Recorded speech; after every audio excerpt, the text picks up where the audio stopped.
Now today we will start our discussion with Article 19 Clause 2. ठीक है. अब before I begin reading Clause 2 of Article 19, आप एक चीज़ समझ लीजिए कि the Constitution itself is mentioning that under which circumstances the right guaranteed by Article 19 can be restrained. ठीक है, उन पर restrictions लगाई जा सकती है. तो circumstances बता रहा है. साथ ही साथ वो ये भी बता रहा है इन क्लॉज 2 to 6 की जो रिस्ट्रिक्शंस जो इम्पोज होंगी वो रीजनेबल होंगी. ठीक है, अनरीजनेबल नहीं हो सकती. तो आपको दो प्रपोजिशन इससे मिलते हैं. First, that no freedom under the constitution is absolute in nature. ये पहला प्रपोजिशन है.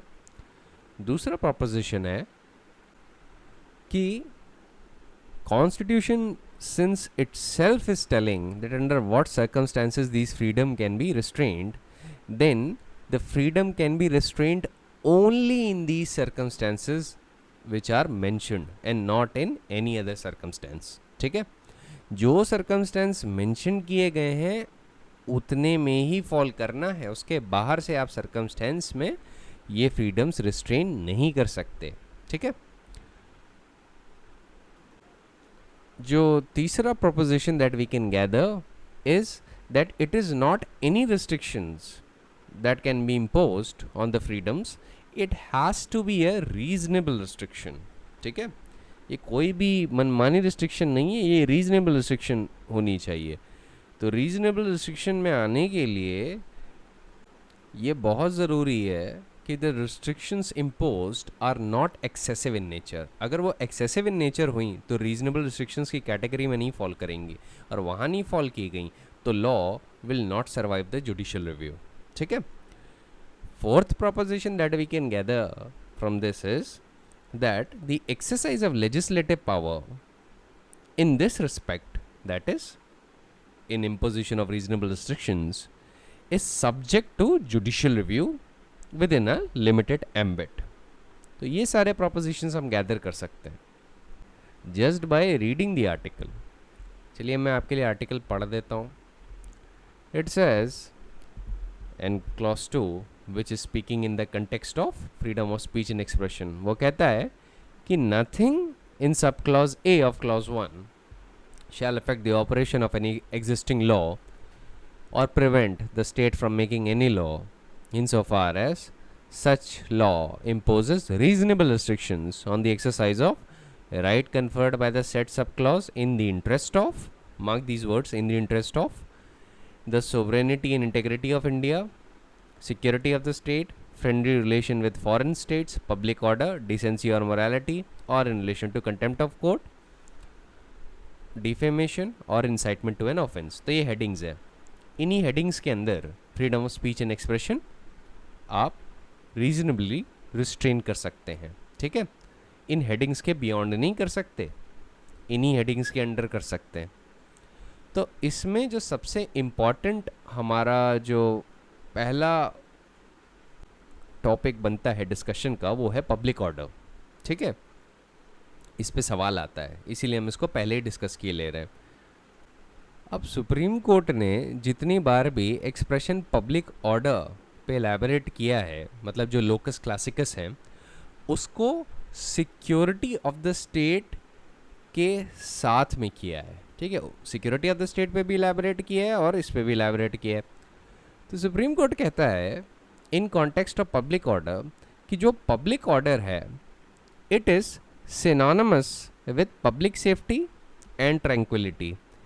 It is the absence of disorder involving breaches of local significance in contradistinction to national upheavals such as revolution, civil strife, war affecting security of the state. ठीक है, तो as far as security of the state was concerned, Supreme Court was like कि देखिए national upheavals such as revolution, मतलब पूरी country में revolution आ गया, civil strife, civil war छिड़ गया, ठीक है, या war चल रहा है जिसमें सिक्योरिटी ऑफ द स्टेट एक लार्ज स्केल में थ्रेटन होती है, तो वो सिक्योरिटी ऑफ द स्टेट के क्लॉज में आएगा, वो पब्लिक ऑर्डर के क्लॉज में नहीं आता. पब्लिक ऑर्डर किस में आता है? Public order is synonymous with public safety and tranquility. अब मैं जानता हूँ कि ये जो शब्द बाय देमसेल्व्स हैं, they will not explain you the entire ambit of public order. तो पहले तो मैं बता दूं, ये जो मैंने अभी आपको डेफिनेशन बताई कौन से जजमेंट से बताई, this is from the judgment of superintendent central prison Fatehgarh versus Ram Manohar Lohia. Locus classicus है, you will need to quote it in exam, ठीक है, it is a locus classicus. its citation is 1960 volume number 2 Supreme Court Reporter page number 821. अब this definition was further refined in the case of Dr. Ram Manohar Lohia versus State of Bihar and others. Its citation is 1966 volume 1 Supreme Court Reporter page number 709. ये दोनों ही case doctor Ram Manohar Lohia से relate करते हैं, तो याद रखने में भी थोड़ी आसानी होगी, पर साइटेशंस और क्या कहते हैं केस का जो नाम है उसमें कंफ्यूज मत कर लीजिएगा। एक में कोर्ट ने पब्लिक ऑर्डर को सिनोनिमस बताया था with public safety and tranquillity, ठीक है, और सिक्योरिटी ऑफ द स्टेट के कॉन्टेक्स्ट में बताया था कि it is more akin to national appeals such as revolution, civil strife, war affecting the security of the nation as a whole, ठीक है। तो ओवरलैपिंग तो हो सकती है, सिक्योरिटी ऑफ द स्टेट जब भी थ्रेटन होगा तो पब्लिक ऑर्डर भी थ्रेटन होगा, बट मेयरली पब्लिक ऑर्डर अगर थ्रेटन होता है तो इसका मतलब ये नहीं कि security of the state threaten हो जाए, ठीक है। इतना तो बेसिकली आप इस जजमेंट का ये डेफिनेशन पढ़ के ही बता सकते हैं, but let me further refine. देखिए, supreme court elaborated upon this definition in Dr. Ram Manohar Lohia versus State of Bihar, और वहाँ पे supreme court said that it will thus appear that just as public order was set to comprehend disorders of less gravity than those affecting security of the state, law and order also comprehends disorders of less gravity than those affecting public order. One has to imagine three concentric circles, very important. One has to imagine three concentric circles. Law and order represents the largest circle, within which the next circle representing public order, and the smallest circle represents security of the state. It is then easy to see that an act may affect law and order, but not affect public order, just as an act may affect public order, but not the security of the state. अब आप ये जान लीजिए, अक्सर आपको सवाल आएंगे public order in context of law and order या सिक्योरिटी ऑफ द स्टेट, और आपसे पूछा जाएगा कि इनमें डिफरेंस क्या है, ठीक है। And in that situation you have to juxtapose law and order, public order and security of the state with the help of supreme court rulings, ठीक है। ये जो दो रूलिंग्स मैंने बताई, these are very important, locus classicus हैं दोनों। तीसरा केस जो लोकस क्लासिकस है वो है Arun Ghosh versus state of waste Bengal, 1970 volume number 3 Supreme court reporter page number 288। इसमें Supreme Court while referring to these two cases that I just mentioned said, in Dr. Ram Manohar Lohiya's case, Supreme Court pointed out the difference between the maintenance of law and order and its disturbance and maintenance of public order and its disturbance. Public order was said to embrace more of a community than law and order. Public order is even the tempo of life of community, taking country as a whole or even specified locality. Disturbance to public order is to be distinguished from acts directed against individuals which do not disturb the society to the extent of causing a general disturbance of public tranquility. It is the degree of disturbance and its effect upon the life of the community in a locality which determines whether the disturbance amounts only to a breach of law and order. Take for instance, a man stabs another. People may be shocked and even disturbed, but the life of community keeps moving at an even tempo. However, one may dislike such act. Take another case of a town where there is a communal tension. A man stabs a member of other community. This is an act of a very different sort. Its implications are deeper and it affects the even tempo of life, and public order is jeopardized because the repercussions of the act embrace the larger sections of the community and incite them to make further breaches of law and order and to subvert the public order. An act by itself is not determinant of its own gravity. In its quality, it may not differ from another, but in its potentiality, it may be very different. Take the case of an assault on girls. A guest at a hotel may kiss or may make advances to half a dozen chambermaids. He may annoy them and also the management, but he does not cause the disturbance of public order. He may even have fracas with the friends of one of the girls, but even then, it would be a case of breach of law and order only. Take another case of a man who molests women in lonely places. As a result of his activities, girls going to colleges and schools are in constant danger and fear.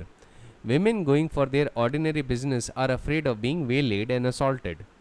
The activity of this man, in its essential quality, is not different from the act of other man, but in its potentiality and its effect upon the public tranquility, there is a vast difference.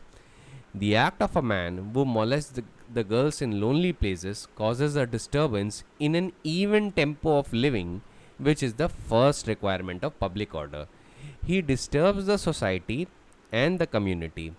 His act makes all the women apprehensive of their honor, and he can be said to be causing disturbance of public order and not merely committing individual actions which may be taken note of by the criminal prosecution agencies. It means, therefore, that the question whether a man has committed a breach of law and order or has acted in a manner likely to cause disturbance of public order is a question of degree and extent of reach of the act upon the society. और ऐसे ही supreme court numerous examples देता चला जाता है, ठीक है. In fact in doctor Ram Manohar case also justice Hidayatullah also gave few other examples in different context. ठीक है. Justice Ramaswamy in another case gave different illustrations in the same manner. हमेशा जो मेन क्वेश्चन था, it was always a question of degree of the harm and its effect upon the community. So सवाल जो आप पूछेंगे वो ये है कि does the act lead to disturbance of the current life of the community so as to amount to a disturbance of the public order, or does it affect merely an individual, leaving the tranquility of the society undisturbed? This question has to be faced in every case on facts. There is no formula by which one case can be distinguished from another. ये Supreme Court का कहना था Arun Ghosh versus state of waste Bengal में. यही law reiterate हुआ है आपके Anuradha Bhasin versus union of India में, जो 10 जनवरी 2020 को क्या कहते हैं डिसाइड हुआ था. ठीक है. वहाँ पे भी हालांकि वो जो ऑब्जर्वेशन थे वो सेक्शन 144 ऑफ द सीआरपीसी के कंटेक्स्ट में थे, पर लॉ एंड ऑर्डर का और पब्लिक ऑर्डर का डिस्कशन हुआ था उस केस में भी. उस केस में भी सुप्रीम कोर्ट ने, while quoting a 7-judge bench judgment of Madhulimai, reiterated the same thing. And in fact, it also quoted the Ramlila Maidan incident, and in that case also, in that reference also, there was a distinction drawn between the public order and law and order. And Supreme Court again reiterated, after quoting these same case laws that I just mentioned, that a restriction imposed with law and order in mind would be least intruding into the guaranteed freedom, while public order may qualify for a greater degree of restriction, since public order is a matter of even greater social concern. पर याद रखिएगा, Anuradha Bhasin versus union of India का judgment is more in context of 144 CrPC. ये basically CrPC का main है, पर क्योंकि law and order की बात उसमें भी हुई थी और पब्लिक ऑर्डर और सिक्योरिटी ऑफ द स्टेट को लेके डिस्कशन थोड़ा सा उसमें भी था, तो आप चाहे तो कोट कर सकते हैं, but there is no need. कौन से केसेस कोट करने हैं आपको? ये doctor Ram Manohar Lohia versus state of Bihar, superintendent central prison versus doctor Ram Manohar Lohia, और finally Arun Ghosh versus state of waste Bengal. ये 3 केसेस आपको कोट करने हैं. ये लोकस क्लासिकस है, ठीक है. और ये तो आपको मेंशन करना ही करना है कि the term public order is synonymous with public safety and tranquillity, और साथ ही साथ कि one has to imagine 3 concentric circles, ठीक है. Law and order represents the largest circle within which the next circle represents public order and the smallest circle represents security of the state. मतलब एक बड़ा गोला बनाइए, उसके अंदर एक छोटा गोला और उसके अंदर एक और छोटा गोला, तो मतलब 3 गोले बने, ठीक है, एक के अंदर एक, ठीक है. 3 लार्ज कॉन्सेंट्रिक सर्कल्स. जो लार्जेस्ट सर्कल होगा वो लॉ एंड ऑर्डर होगा, सेकंड लार्जेस्ट जो होगा उसी लार्जेस्ट सर्कल के अंदर वो होगा पब्लिक ऑर्डर, और उसके अंदर का सर्कल कौन होगा, पब्लिक ऑर्डर के अंदर भी एक सर्कल है, वो कौन सा होगा, वो होगा security of the state. Security of the state के कॉन्टेक्स्ट में वो नेशनल अपील्स होती हैं, ठीक है, जैसे रेवोल्यूशन, सिविल स्ट्राइफ, वॉर, ये सारी चीज़ें सिक्योरिटी ऑफ द स्टेट को थ्रेटन करती हैं, ठीक है. While in public order, a small riot, a fray, or breaches of peace, or act disturbing public tranquility may be covered. जैसा कि illustration दिया था ना कि take for instance, a man stabs another. लोग शॉक हो सकते हैं पर कम्युनिटी की लाइफ डिस्टर्ब नहीं होती, it moves an an even tempo. लेकिन जब कम्युनल टेंशन के दौरान एक कम्युनिटी का पर्सन दूसरी कम्युनिटी के पर्सन का मर्डर कर देता है इन दैट कम्युनल पैशन, तब ये एक्ट काफ़ी डिफरेंट सॉर्ट की है. Its implications are deeper and it affects the even tempo of life, and public order is jeopardized because the repercussions of the act embraces the larger sections of the community and incites them to make further breaches of law and order and to subvert the public order. So the difference here is not of the quality of the act but in its potentiality. ठीक है. और भी जो illustrations दिए थे Arun Ghosh versus state of waste Bengal में, आप उन्हें कोट कर सकते हैं फ्रीली एग्जाम में, ठीक है. तीनों ही लोकस क्लासिकस केसेस हैं. अब एक चीज़ मैं आपको अपनी तरफ से बता दूं, हालांकि ये डेफिनेशन सुप्रीम कोर्ट ने दी है पर ऐसा कोई एब्सोल्यूट रूल नहीं है. ये सब बताते हुए सुप्रीम कोर्ट ने भी बोला है कि हर केस के फैक्ट एंड सर्कमस्टेंसेस पे डिफर करेगा. क्योंकि मैं आपको एक इलस्ट्रेशन देना चाहता हूँ कि पब्लिक ऑर्डर और पब्लिक ट्रैंक्विलिटी कभी कभी सिनोनिमस नहीं हो सकते. अभी जो डेफिनेशन एग्ज़ाम के पर्पस के लिए आपको यही लिखनी होगी कि according to the supreme court in the judgment of superintendent central prison versus Ram Manohar Lohia, the public order is synonymous with public safety and tranquillity. ठीक है. It is in absence of disorder involving breaches of local significance. ये आप mention कर सकते, it is good. However, sometimes public tranquility may not be synonymous with public order. इसका example क्या हो सकता है? सोचिए कि एक आदमी घर पे रात के 12 बजे फुल वॉल्यूम पे गाना बजा रहा है, ठीक है. अब ये पब्लिक ट्रैंक्विलिटी डिस्टर्ब करता है पर ये पब्लिक ऑर्डर नहीं डिस्टर्ब करता, ठीक है. तो ये जो एक्ट्स हैं ये सिर्फ सेरेनिटी ऑफ द अदर्स को अफेक्ट करती हैं and it does not affect the public order. Public tranquillity की डेफिनेशन में तो फॉल कर सकती है ऐसी एक्ट, बट पब्लिक ऑर्डर को ये नहीं अफेक्ट करती, ठीक है. तो एग्ज़ाम में मेंशन करने के लिए और एक्चुअलिटी में जानने के लिए कैसे काम करता है, दो थोड़ी अलग अलग चीज़ें हैं. मेरे हिसाब से जो एग्जाम्पल कोट हुए थे Arun Ghosh versus state of waste Bengal में, वो बेस्ट हैं क्योंकि वो खुद ही एंड में कह देते हैं after quoting numerous examples in several judgments that जो सवाल जजेस को पूछना है खुद से वो ये है कि does it lead to disturbance of the current life of the community so as to amount to disturbance of public order, और does it merely affect an individual living the tranquility of the society undisturbed. This is a very important question and this is an important test. ये सवाल ही test है, ठीक है. This question has to be faced in every case on facts. There is no formula by which one can be distinguished from another. ये Supreme court ने and में बोला था कि कोई ऐसा कट एंड राइट फार्मूला नहीं है जिसके बेसिस पे आप एक केस दूसरे से डिस्टिंग्विश ऑलरेडी कर लेंगे. तो मेन जो टेस्ट है जो सुप्रीम कोर्ट ने रखा है वो यही रखा है कि एक्ट को देखते हुए वो डिटरमाइन करेगा कि does it lead to disturbance of the current life of the community so as to amount to disturbance of public order, or does it affect merely the individual living the tranquility of the society undisturbed. तो basically supreme court ने इस test में ये भी imply किया है कि अगर एक्ट सिर्फ इंडिविजुअल को अफेक्ट करती है, सोसाइटी एज अ होल को नहीं, even the society might be shocked but society का टेम्पो नहीं अफेक्ट होता, ठीक है. यहाँ पे टेम्पो का मतलब एक फ्लो ऑफ द सोसाइटी है कि सोसाइटी जैसे यूजुअली काम करती है वैसे चल रही है, वहाँ पे आप वो चलाने वाला टेम्पो मत समझ लीजिएगा, ठीक है। Of course I am kidding है, यहाँ पे जो फ्लो ऑफ द सोसाइटी है उससे टेम्पो का सेंस है।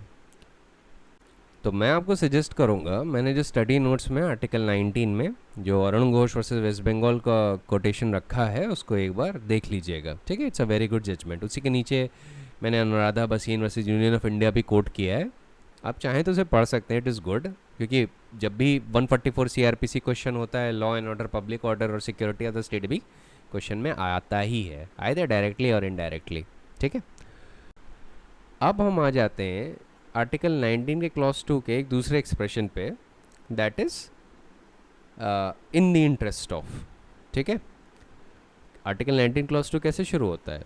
Nothing in clause A of clause 1, nothing in subclause A of clause 1 shall affect the operation of any existing law or prevent the state from making any law insofar as such law imposes reasonable restriction on the exercise of rights conferred by the said subclause in the interest of, है ना, in the interest of, फिर वो begin हो जाता है sovereignty integrity of India। तो इसका मतलब ये जो वर्ड्स हैं in the interest of, ये इन सारे ही हेडिंग्स हैं, जैसे कि sovereignty, public order, decency, morality, contempt of court, इनके कॉन्टेक्स्ट में लेजिस्लेचर रीजनेबल रिस्ट्रिक्शंस बना सकता है। But what is the proper connotation of the word in the interest of? देखिए, ये जो शब्द है ना, ये कॉन्स्टिट्यूशन ने डेलिबरेटली इनकॉर्पोरेट किए हैं in order to give a greater leeway to the legislature.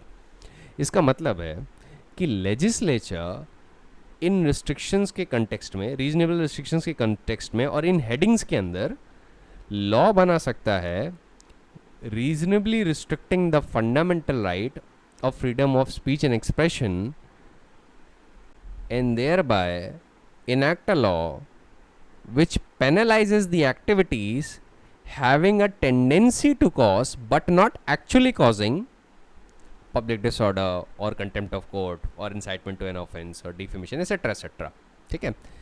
तो यहाँ पे मेन चीज़ जो फोकस करने वाली है वो ये है कि लेजिस्लेचर उन एक्टिविटीज़ को लेके लॉ बना सकता है और उन्हें रिस्ट्रेन कर सकता है which merely have the tendency to cause but not actually causing, let's take public disorder for example, ठीक है। तो मतलब इट इज़ इररेलेवेंट कि उन एक्टिविटीज से let us suppose public disorder होता है या नहीं, ठीक है, या कंडेम्प्ट ऑफ कोर्ट होता है या नहीं, इट इज़ इररेलेवेंट। लेजिस्लेचर को अगर लगता है कि कुछ एक्टिविटीज़ ऐसी हैं which have the tendency to cause, क्या कहते हैं, सिक्योरिटी ऑफ द स्टेट को खतरे में ले आना, या फ्रेंड रिलेशंस फॉरेन स्टेट्स के साथ नेगेटिवली अफेक्ट करना, या पब्लिक डिसऑर्डर को राइज करवाना, या कंटेम्प्ट ऑफ कोर्ट कमिट करवाना, या इंसाइटमेंट टू एन ऑफेंस करना, तो उन एक्टिविटीज़ को which have the tendency to cause these effects, उनको लेके भी लॉ बना सकता है। इट इज़ इररेलेवेंट कि whether they actually cause public disorder और नॉट, ठीक है। और ये इसीलिए वैलिड हो पाता है because these expressions are there in the interest of. ये एक्सप्रेशन ना होता ना तो फिर लेजिस्लेचर को दिखाना होता कि ये activities actually cause these things, tendency फिर टेस्ट ना काम करता। So let me first elaborate on tendency to affect, ठीक है। इसको कहा जाता है क्लियर एंड प्रेजेंट डेंजर। तो पब्लिक ऑर्डर के ही कंटेक्स्ट में केस है O K Ghosh versus EX Joseph. Citation is AIR 1962 Supreme court page number 814। वहाँ पे सुप्रीम कोर्ट ने इसी क्लॉज के कंटेक्स्ट में बोला था इन द इंटरेस्ट ऑफ, इसी क्लॉज को एक्सप्लेन कर रहा था, and supreme court said that this clause again cannot be interpreted to mean that even if the connection between the restrictions and the public order is remote and indirect, the restrictions can be said to be in interest of public order. A restriction can be said to be in interest of public order only if the connection between the restrictions and the public order is proximate and direct. ध्यान रखिएगा, connection between the restrictions and the public order should be proximate and direct. Indirect or far-fetched or unreal connection between the restriction and public order would not fall within the expression in the interest of public order. So this is very important. यही law supreme court ने reiterate किया in the case of S. Rangarajan versus P. Jagjeevan and others, 1989, volume number 2, Supreme Court cases, page number 574. उसमें at paragraph 45, Supreme Court says that the problem of defining the area of freedom of expression when it appears to be in conflict with the various social interests enumerated in Article 19, Clause 2 may be briefly touched upon here. There does indeed have to be a compromise between the interest of freedom of expression and special interest. But we cannot simply balance the two interests as if they are of equal weight. Our commitment to freedom of expression demands that it cannot be suppressed unless the situations created by allowing the freedom are pressing and the community interest is endangered. The anticipated danger should not be remote, conjectural, or far-fetched. It should have the proximate and direct nexus with the expression. The expression of thought should be intrinsically dangerous to the public interest. In other words, the expression should be inseparably locked up with the action contemplated like equivalent of a spark in powder keg. So Supreme Court ने हालांकि ये बोला कि legislature उन activities को penalise कर सकता है which have the tendency to cause disturbance of public order and this is allowed by the clause in the interest of, ठीक है, वो क्या कहते हैं उन एक्टिविटीज़ को रिस्ट्रेन कर सकता है, लेकिन ये एकदम अनलिमिटेड भी नहीं है, ठीक है. इसके लिए मैं आपको इसको और समझाने के लिए एक मैं आपको जजमेंट बताता हूँ, श्नेक वर्सेस यूनाइटेड स्टेट्स, ठीक है. उसमें क्लियर एंड प्रेजेंट डेंजर का टेस्ट जो हमने इंकॉपरेट किया है इसी जजमेंट से लिया है, ठीक है. वहाँ पे जस्टिस होम्स एक एग्जाम्पल देते हैं and he says that the most stringent protection of free speech would not protect a man in falsely shouting fire in a theater and causing a panic. It does not even protect a man from an injunction against uttering words that may have all the effect of force. The question in every case is whether the words used are used in such circumstances and are of such nature as to create a clear and present danger that they will bring about the substantive evils that the Congress has a right to prevent. It is a question of proximity and degree. इसको हम कहते हैं clear and present danger test या tendency to affect. इसमें आपको एक चीज़ का ध्यान रखना है कि आपको ये मेंशन करना है कि जिन एक्टिविटीज़ को लेजिस्लेचर प्रोहिबिट कर रहा है या रेगुलेट कर रहा है in the interest of public order का एग्जाम्पल ले रहा हूँ, ठीक है. तो ऐसी सिचुएशन में the anticipated danger should not be remote, conjectural और farfetched. It should have a proximate and direct nexus with the restriction envisaged, ठीक है. इनडायरेक्ट या कंजेक्चरल क्या कहते हैं nexus would not survive judicial review, ठीक है. सो इसको हम कहते हैं क्लियर या प्रेजेंट डेंजर टेस्ट या टेंडेंसी टू इफेक्ट टेस्ट, ठीक है. अब इसी के बेसिस पे जब आपका Ramji Lal Modi versus state of Uttar Pradesh में सेक्शन 295A ऑफ आईपीसी की कॉन्स्टिट्यूशनल वैलिडिटी चैलेंज हुई थी, तो वहाँ पे सुप्रीम कोर्ट ने उसकी कॉन्स्टिट्यूशनल वैलिडिटी अपहेल्ड की थी, but red down section 295A की section 295A of IPC only penalises graver types of conduct which involve insults to religion or religious belief. Section 295A of IPC does not penalize every form of or attempt to insult the religious belief of a class of citizens, but only those aggravated forms of insult to religion which are perpetrated with deliberate and malicious intent of outraging the religious feeling of a class of citizen. The calculated tendency of such an aggravated form of insult would be to disrupt public order, and hence the provision, that is section 295A of IPC, that is valid. वैसे ही Kedarnath Singh versus state of Bihar 1960 citation is 1962 supplementary Supreme Court Reporter volume 2 page number 769 section 124, that is the sedition law, was upheld by the Supreme Court, but Supreme Court construed it very narrowly and stated that the offense would only be complete if the words complained of have a tendency of creating public disorder by violence. And Supreme Court added that merely creating disaffection or creating feelings of enmity in certain people was not good enough, but the words complained of should have a tendency of creating public disorder by violence. ठीक है, it is very essential. That is a necessary ingredient of section 124. खैर उस पर मैं ज़्यादा elaborate नहीं करूँगा वरना वो IPC का discussion बन जाएगा. वैसे ही in the case of Dr. Ramesh Yashwant Prabhu versus Prabhakar Kashinath, citation is 1996 volume number 1 Supreme Court cases page number 130, section 123 133 clause 3a subsection 3a of Representation of People's Act was upheld, and in that context Supreme Court said that only if the enmity or hatred that was spoken about in the section would tend to create immediate public disorder, then only in that situation it would be applicable and not otherwise. ठीक है, तो आप देख रहे हैं यहाँ पे भी सुप्रीम कोर्ट ने सेक्शन 123 के सबसेक्शन 3A को बड़ा नैरोली कंस्ट्रू किया है. वैसे ही in the case of state of Bihar versus Shaila Bala Devi, citation is 1952 Supreme Court Reporter page number 654. It is one of the earliest decision of Supreme Court on this matter. Supreme Court said that an article, in order to be banned, must have a tendency to excite persons to the act of violence, and the test laid down in the said decision was that the article should be considered as a whole in a fair, free, liberal spirit, and then it must be decided what effect it would have on a mind of a reasonable reader. And now let me tell you about a case where a law did not survive this test that I am talking about. That is clear and present danger, which is the tendency to affect test. ठीक है, this is the case of superintendent central prison Fatehgarh versus Ram Manohar Lohia.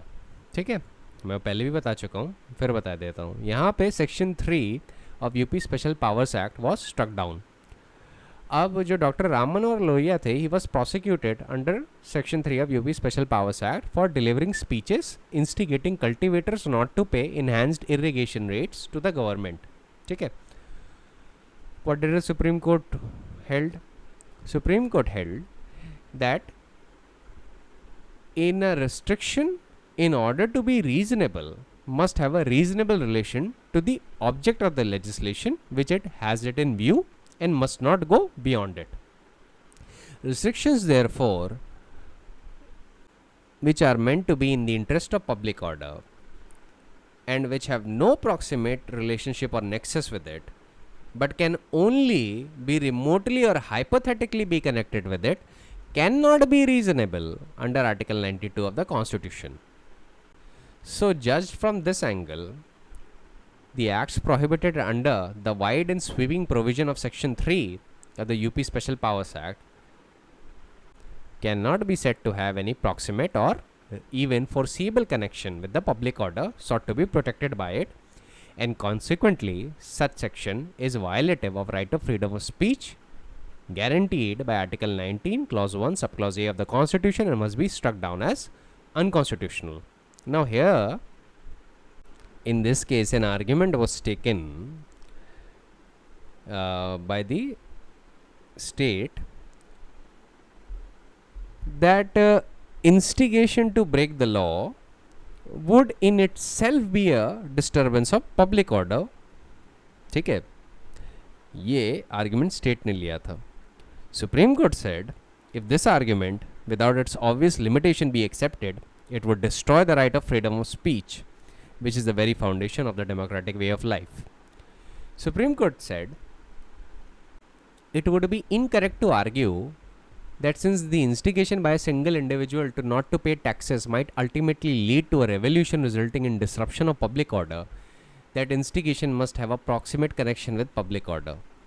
No fundamental right can be restricted on such hypothetical and imaginary consideration. nor it is possible to accept the argument that in a democratic setup there can be no scope for agitational approach, or that the instigation to break a bad law must by itself constitute a breach of public order. For to do so without the obvious limitation would be to destroy the right of freedom of speech on which democracy is founded. ठीक है, मैंने आपको समझा दिया. Supreme court rejected this argument. Basically point यही है, hypothetical considerations will not survive. Direct and proximate relationship should be there of the restriction which is being sought to be imposed on the exercise of a particular freedom guaranteed under Article 19. ठीक है, अब दूसरी heading की बात कर लेते हैं, that is friendly relation with foreign states. ठीक, अब क्या है idea behind imposing this restriction on freedom of speech? Idea ये है कि फ्रेंडली नेशन जो है, जो फ्रेंडली फॉरेन स्टेट है, अगर उसके खिलाफ कोई मैलिशियस प्रोपागेंडा चलाया जाता है which state has a friendly relationship with India, that may cause a considerable international embarrassment to India, and accordingly indulging in such malicious propaganda may be prohibited. ठीक है, so on this ground the parliament may even restrict the legitimate criticism of that foreign state. If the parliament wants, वो legitimate criticism भी रोक सकती है अगर वो foreign state has a friendly relationship with India. अब what is a foreign state? According to Article 367 Clause 3, foreign state means any state other than India. लेकिन जो president है, if he wants, and it is subject to the law made by parliament, he may by order declare any state not to be a foreign state for such purposes. ठीक है, अब इसके pursuance में उन्होंने एक order pass किया. उस order का नाम है the constitution declaration as to foreign states order 1950, और उसके हिसाब से कोई भी commonwealth country is not a foreign state for the purpose of the constitution. अब सवाल ये उठता है कि क्या रिस्ट्रिक्शन लगाया जा सकता है फ्रीडम ऑफ स्पीच पे on the ground that it is prejudicial to a commonwealth country?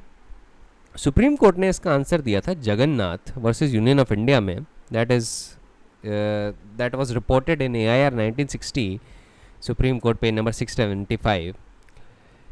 And supreme court said that a country may not be regarded as a foreign state for the purposes of the constitution, but it may be regarded as a foreign power for other purpose. The affair amongst the Commonwealth countries are foreign affairs and they are foreign powers in relation to each other. Therefore, a Commonwealth country is a foreign country for the purpose of Article 19 Clause 2. So there you have your answer. अब sovereignty and integrity of India को लेके क्या है? अगर आप criminal law amendment act का section 2 देखें, criminal law amendment act 1961, ठीक है, क्रिमिनल लॉ अमेंडमेंट एक्ट 1961, तो उसका section 2 actually makes penal the questioning of territorial integrity और frontiers of India in a manner which is likely to be और prejudicial to the interest of the safety और security of India. उसमें punishment कितना है? उसमें punishment है up to 3 years और with fine और विद बोथ. और उसका सबसेक्शन 2 ये कहता है कि जो भी मैप ऑफ इंडिया पब्लिश करता है which is not in conformity with the maps of India as published by survey of India, उनको पनिशमेंट कितना मिलेगा? Which may extend to 6 months और फाइन और विद बोथ. ठीक है, और भी उसमें चीज़ें नोटिफाइड है, पर एक एग्जाम्पल देना था कि सोवरेनिटी ऑफ और इंटेग्रिटी ऑफ इंडिया के लिए क्या एग्जाम्पल हो सकता है. तो क्रिमिनल लॉ अमेंडमेंट एक्ट 1961 उसका section 2 is a prime example. ठीक है, अब आ जाते हैं जरा कंटेम्प्ट ऑफ कोर्ट पे. ठीक है, अब contempt of court actually has to balance the freedom of speech and the administration of justice. तो लाइन खींचनी कभी कभी इंपॉर्टेंट हो जाती है. अब सुप्रीम कोर्ट के पास इनहेरेंट पावर ऑफ कंटेम्प्ट है अंडर आर्टिकल 129 और हाई कोर्ट के पास under article 215 of the constitution. So proper elaboration on the powers of contempt तो वहीं पे होना चाहिए. और there is section 228 of the IPC जो सबऑर्डिनेट कोर्ट्स के कंटेक्स्ट में कंटेम्प्ट के प्रोविजन है. नॉट जस्ट सबऑर्डिनेट कोर्ट, उसमें हाई कोर्ट भी कवर हो जाता है. It is Morli in the situation where the contempt is committed in the face of the court. अभी के लिए एक केस मैं बता देता हूँ. This was EMS Namboodiripad versus TN Nambiar AIR 1970 supreme court, page number 2015. यहाँ पे the contemner charge the judiciary as an instrument of operation and said that the judges are guided and dominated by class hatred and they instinctively favor the rich against the poor. अब इन सारी बातों को content माना गया because they weaken the authority of the law and courts. And these words have the tendency to lower the prestige of judges and the courts in the eyes of people. देखिए एक बात बहुत आराम से जान लीजिए कि under the cover of freedom of speech and expression किसी के भी पास ये लाइसेंस नहीं है to misrepresent the proceedings of the courts और ऑर्डर्स या ऑर्डर्स ऑफ द कोर्ट और to tarnish the image of judiciary. किसी के भी पास जुडिशरी को रिडिक्यूल करने का, उसकी इमेज टार्निश करने का या उसे स्कैंडलाइज करने का राइट नहीं है. अगर जैसे ही वो इन सारे मैटर्स में आ जाता है, स्कैंडलाइज करता है या उसकी इमेज टार्निश करता है, इन दैट सिचुएशन क्या होगा? इन दैट सिचुएशन उन्होंने अपना right of freedom of speech and expression exceed कर दिया, वो कंटेम्प्ट लॉ में चले गए, वहाँ उन्हें जेल हो जाएगी. अब एक और चीज़ याद रखिए, ट्रायल बाय मीडिया जो होता है, ठीक है, ट्रायल बाय मीडिया किसी सब्जुडिस मैटर में ये भी कभी कभी कंटेम्प्ट ऑफ कोर्ट बन सकता है. ठीक है, अगर मान लीजिए media tries to interfere with the administration of justice, तो कोर्ट्स क्या करते हैं? कोर्ट्स ऐसा मैटर जो पब्लिश हो रहा है प्रिंट मीडिया में उसको रिस्ट्रेन कर सकते हैं, और अगर वो इलेक्ट्रॉनिक मीडिया में चल रहा है तो उसको भी रिस्ट्रेन कर सकते हैं. ठीक है, that power is available with the judiciary. तो याद रखिएगा, सब्जुडिस मैटर्स में media trial is not permitted. वैसे तो media trial shouldn't be permitted at all, पर मीडिया करती है. ऐसे में जो अग्रीड पार्टी है, they can even not for defamation proceedings and even apply even file an application for contempt of court before the court. क्योंकि sub judice matters में अगर वो ऐसा करेंगे तो वो तो कोर्ट की जुरिसडिक्शन में फॉल करेगा ही करेगा. See, everybody has a right to reputation and everybody is presumed to be innocent until proven guilty, और किसी के भी पास उस राइट को छेड़ने का अधिकार नहीं है. इस कॉन्टेक्स्ट में let me quote a judgment of Rajendra Sel versus MP High Court Bar Association. Citation is AIR 2005 Supreme Court, page number 2473. In this case, the Supreme Court said that before placing the criticism of a judgment in public, all concerned in its publication have to see whether any such criticism has crossed the limit of fair criticism. Courts criticism allow करते हैं, fair criticism allow करते हैं. अगर आप थोड़े brazen भी हो जाएं in criticism, even that is permitted by court, but judiciary को scandalize नहीं कर सकते. आप ये नहीं कह सकते कि judiciary ने corrupt motives में वो judgment दिया है. ठीक है, you can criticize the reasoning of the judgment, you can criticize, okay, the Supreme Court could have taken this view or that view, but you cannot say that the Supreme Court is in cahoots with the government या वो government से influence होकर काम करे. This is contemptuous. अगर ऐसे कोई भी बोलता है तो उसने contempt commit कर दिया है और उसके ऊपर जेल टर्म लटक रहा है, subject to the description of the जज कंसर्न. अब right to freedom of media has to be exercise responsibly. इस जजमेंट में कंटिन्यू करता है कोर्ट, कहते हैं right to freedom of media has to be exercise responsibly and the internal mechanism should be devise to prevent publications that would bring judiciary into disrepute and interfere with the administration of justice, especially since judiciary has no way of replying thereto by the very nature of its office. Supreme Court continues and says, proclivity to sensationalism is to be curbed in every case, and it would be no answer to plead that the publisher, editors or others concerned did not know of the contemptuous nature of the publication, or it was done in haste. For rule of law and orderly society, a free responsible press and an independent judiciary are both indispensable. Both have to be therefore protected. While the media can in public interest resort to reasonable criticism of the judicial act or the judgment of the court for public good, or report any such statements, it should refrain from casting scurrilous aspersions on or impute improper motives or personal bias to a judge.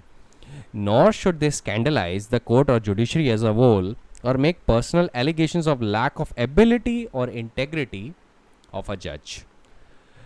The judgments of the court are public document and can be commented upon, analyzed and criticized, but it has to be in a dignified manner without attributing motives. ठीक है, तो that is enough. अब defamation के लिए सी defamation जो भी है it is 499 of the IPC में डिफाइंड है, सेक्शन 500 में पनिशेबल है ऑफ आईपीसी. तो डिफेमेशन का लॉ आपका 499 से सेक्शन 502 ऑफ द आईपीसी तक चलता है. ठीक है, तो डिफेमेशन की constitutionality Subramanian Swamy versus union of India में अभी हाल ही में अपहेल्ड की गई थी. 13 मई 2016 का जजमेंट है.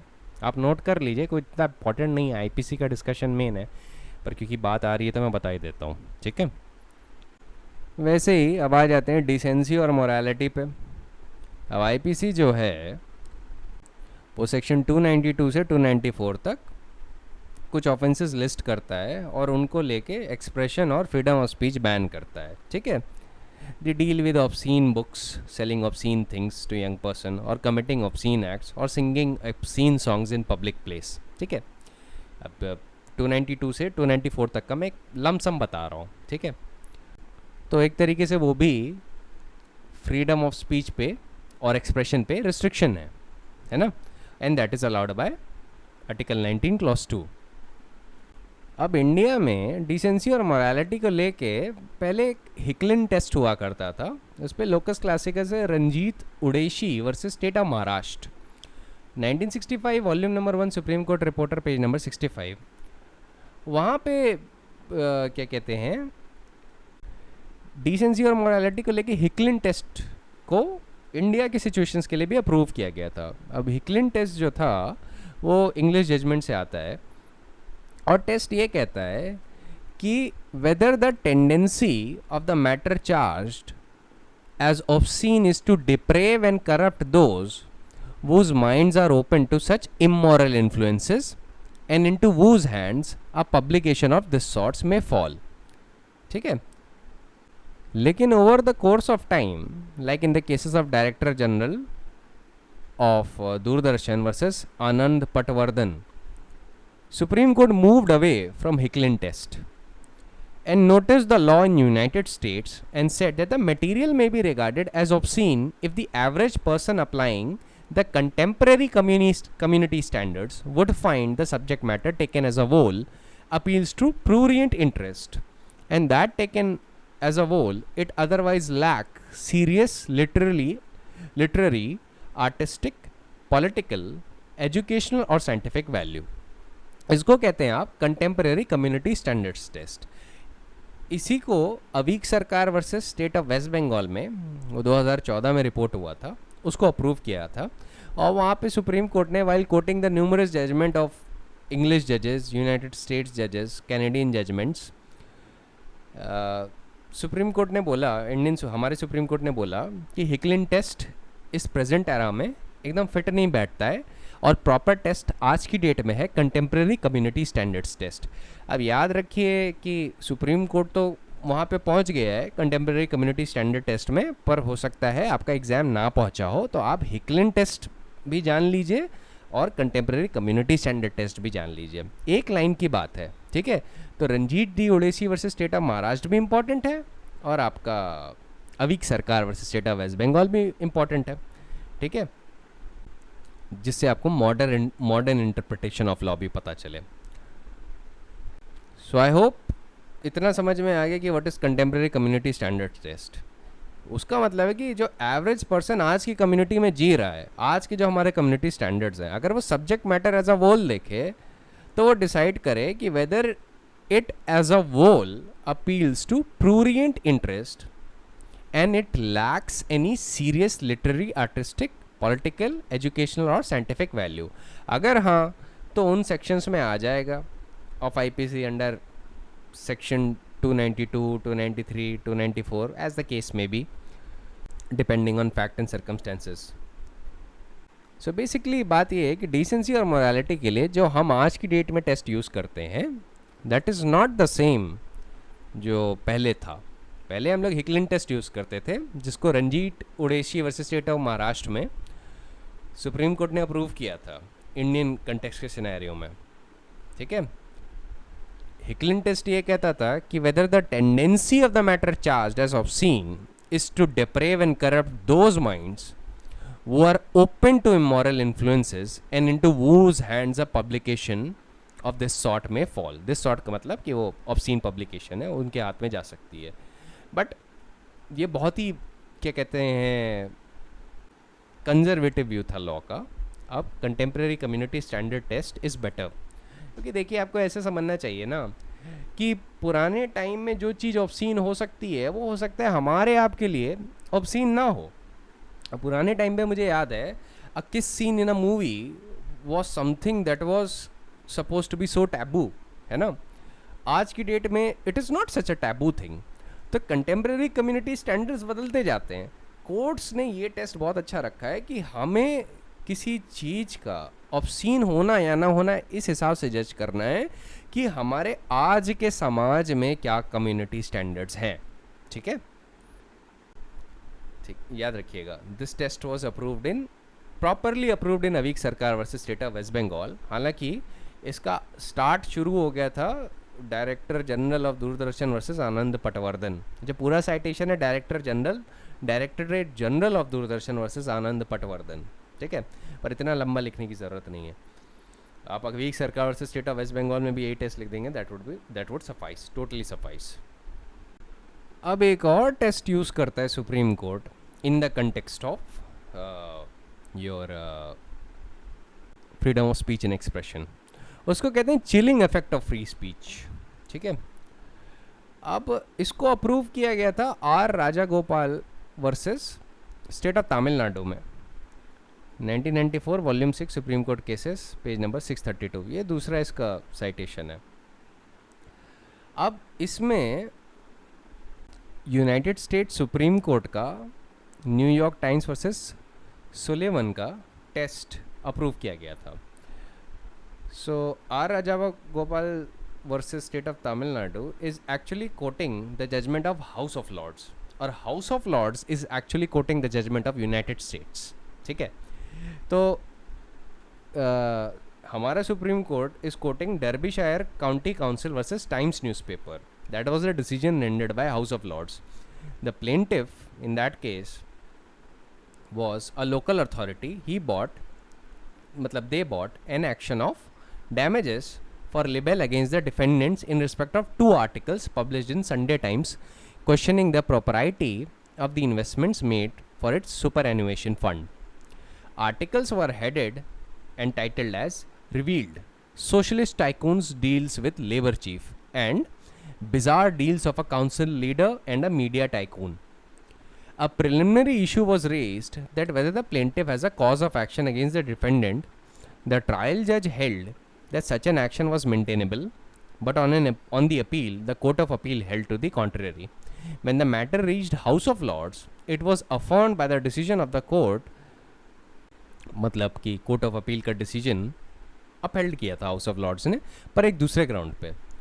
लॉर्ड कीथ जिन्होंने जजमेंट डिलीवर किया था, उन्होंने न्यूयॉर्क टाइम्स वर्सेस सोलेवन को कोट किया और attorney general versus Guardian newspaper को कोट किया. ठीक है, attorney general versus Guardian newspaper house of lords का ही केस है.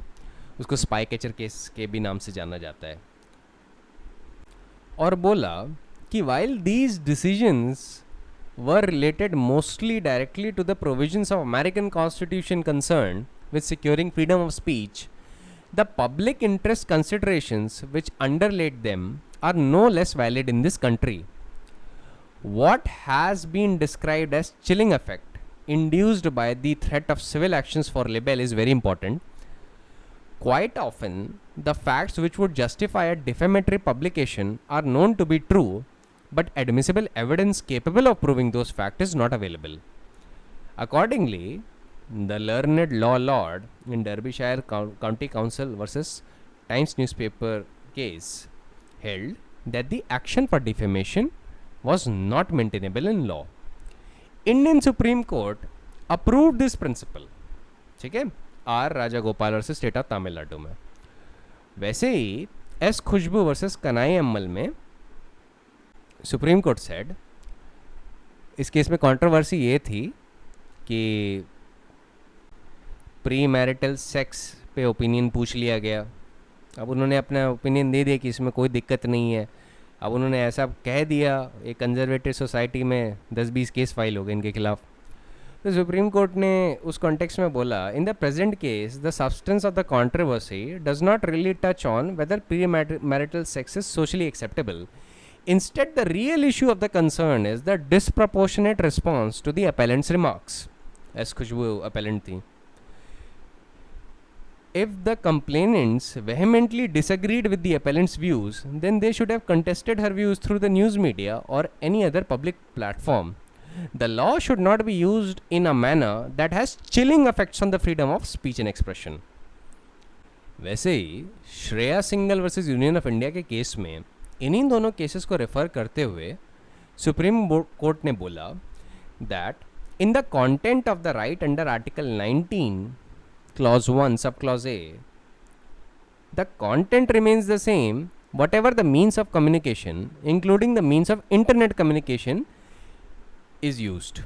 कंटेंट उसका रहता है, चाहे आप मीडिया का करें, चाहे प्रिंट का करें, चाहे इंटरनेट के थ्रू करें. The content of freedom of expression and speech is the same.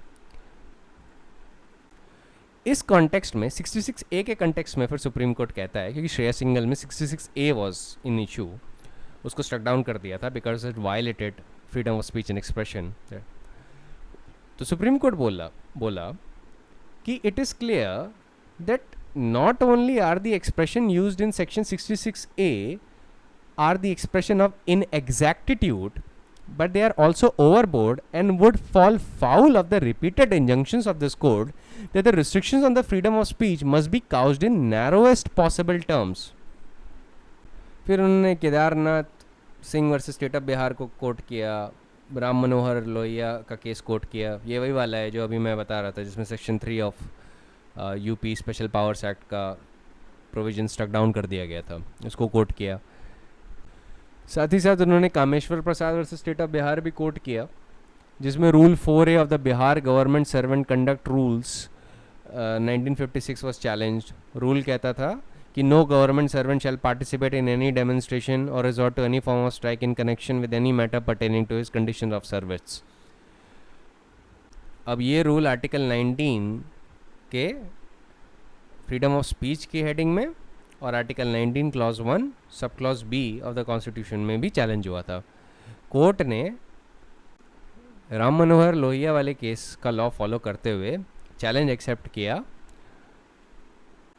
और बोला कि demonstrations are a form of speech, and then it held that the approach to the questions regarding the constitutionality of the rule should be whether the ban that it imposes on the demonstrations would be covered by the limitations of the guaranteed rights under Article 19 Clause 2 and under Article 19 Clause 3. In regard to both these clauses, the only relevant criteria which has been suggested by the respondent state is that the rule is framed in the interest of public order. A demonstration may be defined as an expression of one's feeling by outward signs.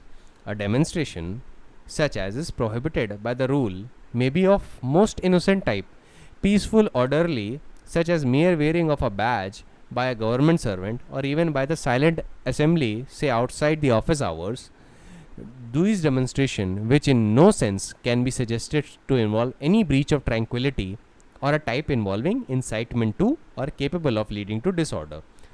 If the rule had confined itself to demonstration of type which would lead to disorder, then the validity of the rule could have been sustained. But what the rule does is the imposition of a blanket ban on all demonstrations of whatever type, innocent as well as otherwise, and in consequence its validity cannot be upheld. Basically इसमें भी supreme court ने एक तरीके का minor argument ये रखा था कि इस ब्लैंकेट बैन की वजह से फ्री स्पीच लिमिट हो रही है, और इसका चिलिंग इफेक्ट क्या है कि देयर आर सिवियर कॉन्सिक्वेंस जो तुम्हारे ऊपर होंगे if you violate these rules. तो सुप्रीम कोर्ट अब chilling effect on the free speech भी कंसिडर करने लगा है, specially in the context of defamation suits. और जब भी मीडिया के खिलाफ डिफेमेशन सूट्स आते हैं तो ये जो chilling effect on free speech है ये बड़ा मेजर इशू होल्ड करता है, ठीक है। इसके बेसिस पे कई एक्विटल्स भी हुए हैं, क्रिमिनल लॉ में भी और सिविल लॉ में भी। नॉट एक्विटल, सिविल लॉ में तो केस डिसमिस होता है, क्रिमिनल लॉ में एक्विटल होते हैं। डिफेमेटरी लॉ में कई बार एक्विटल हो गया है ऑन दिस ग्राउंड। मोस्टली जब पॉलिटिशियंस किसी मीडिया हाउस या किसी जर्नलिस्ट को जो बहुत पॉपुलर नहीं है उनकी नज़र में, उनको सू कर देते हैं या प्रोसिक्यूट करवा देते हैं, तो ऐसे सिचुएशन में क्या होता है, ऐसे सिचुएशन में कोर्ट ये सारे टेस्ट देखता है। तो ये भी बताना आपको ज़रूरी था। बहुत ही सिंपल शब्दों में chilling effect on the free speech ऐसे कैटेगराइज किया जा सकता है कि ऐसा लॉ बना दिया गया है कि उससे आपको इतना डर लग जाए कि आप अपनी राइट टू स्पीच एक्सरसाइज कर ही ना पाओ। तभी इसको कहते हैं चिलिंग इफेक्ट, जो जमा दे, ठीक है, पूरी आपकी बॉडी ही जमा दी, मुंह जमा दिया, मुंह नहीं खुल पाएगा अब। ऐसा अगर लॉ बनता है, इसको कहते हैं chilling effect on free speech. और वो उन लॉज की जो वैलिडिटी है वो कोर्ट अपहेल्ड नहीं करता। और chilling effect on free speech एक टेस्ट भी है, ठीक है, जिसमें कई बार, जिस टेस्ट के बेसिस पे कई बार defamatory actions specially by the public authorities वो फेल हो जाते हैं, ठीक है। कभी भी पॉलिटिशियंस किसी जर्नलिस्ट या किसी मीडिया हाउस को प्रोसिक्यूट या सू करने की कोशिश करते हैं, money times they fail. But कोई एब्सोल्यूट ये चीज़ नहीं होती। इसका मतलब ये नहीं है कि मीडिया हाउस डिफेमेटरी मैटर्स में इंगेज कर सकता है विद इम्प्यूटिनी, है ना। वो देखा जाता है कि डिफेमेशन जो बोला जा रहा है वो किस लेवल का है, डेलिबरेटली वो काम किया जा रहा है, डेलिबरेटली किसी की इमेज टार्निश की जा रही है, तो राइट ऑफ रेपुटेशन भी है। इनफैक्ट आपको मैं एक सिचुएशन बताता हूँ।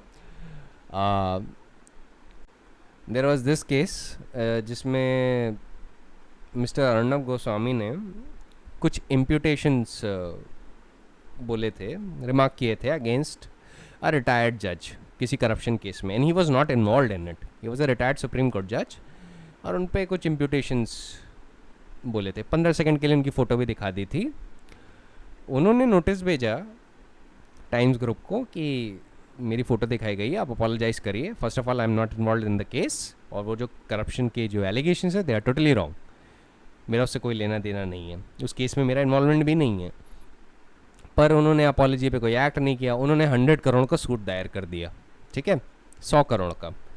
क्या हुआ, actually he was granted 100 crore, ठीक है, 100 करोड़ मिले थे उनको। अब वो अलग बात है, उन्होंने डोनेट कर दिया, मतलब कहते तो यही है, उन्होंने डोनेट कर दिया, अब किया है या नहीं वो तो वही जाने। लेकिन ये भी याद रखिए, इम्प्यूटिनी से काम करेंगे, आप सोचेंगे कि भाई मैं तो कुछ भी कर सकता हूँ if you are a media house, तो ऐसा नहीं है। हाँ ये है, चिलिंग इफेक्ट भी कंसिडर किया जाता है। तो चिलिंग इफेक्ट पे जब भी आप बात कर रहे हो तो आज Raja Gopal versus state of Tamil Nadu को आप मेंशन कर सकते हैं इंडिया के कंटेक्स्ट में, और एस खुशबू वर्सेस कन्हैयामल को भी मेंशन कर सकते हैं। दोनों ही बहुत अच्छे जजमेंट हैं, ध्यान रखिए जब चिलिंग इफेक्ट की बात हो रही हो। अब फाइनली हम आ जाते हैं श्रेया सिंगल के केस पे, ठीक है। अब श्रेया सिंगल के केस में जो आपको मेन चीज़ ध्यान रखनी है वो ये है कि इस केस में section 66A of IT act 2000 और section 118 clause D of Kerala police act was struck down as they were violative of Article 19 Clause 1 Subclause A and they were not saved by Article 19 Clause 2, ठीक है। ये main चीज़ का ध्यान रखना है आपको, इस पे सवाल आता है। श्रेया सिंगल भी आप मेंशन कर सकते हैं चिलिंग इफेक्ट के लिए, क्योंकि उसमें एस खुशबू वर्सेस कन्हैयामल और आपका R Raja Gopal versus state of Tamil Nadu भी रेफ़र किया है चिलिंग इफेक्ट के सेंस में। डॉक्टर राम मनोहर लोहिया का भी केस उन्होंने रेफ़र किया है, आप उसको भी मेंशन कर सकते हैं अगर आप चाहें तो, डिपेंडिंग ऑन द सिचुएशन। मैंने आपको बता दिया कौन सा केस लोकस क्लासिकस है और कौन से केसेस आप अपनी नॉलेज में ध्यान में रखना चाहें तो ठीक है। So that was it for your article 19 clause 2। इस पर इतना ही है, इस पर ज़्यादा कुछ है नहीं।